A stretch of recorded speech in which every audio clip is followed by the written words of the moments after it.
She loved me, she doesn't love me. She loved me, she doesn't love me. Love me, love me not. There you are. She doesn't love me.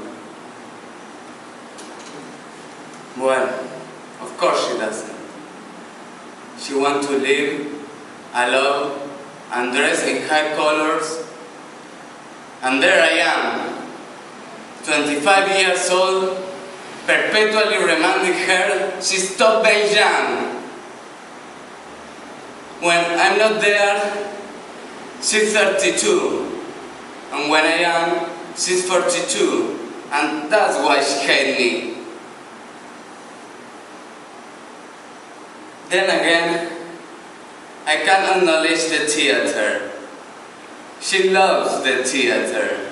She thinks that she's serving the humanity and the sacred cause of art, whereas, in my point of view, the modern theater is an anthology of stereotypes and resilient ideas.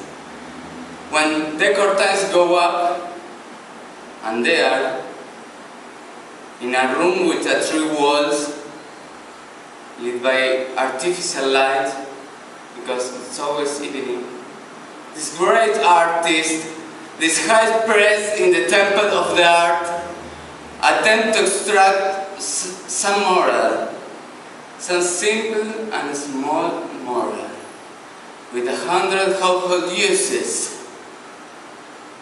When under 1,000 disguises, they keep me serving me up the same old thing. The same old thing. The same old thing. Then I run and I don't stop running. Just must run for the height of the Eiffel Tower. That weight in his brain is sheer vulgarity. What we need is new artistic forms. If you don't get new artistic forms, it will be better if we don't have nothing at all.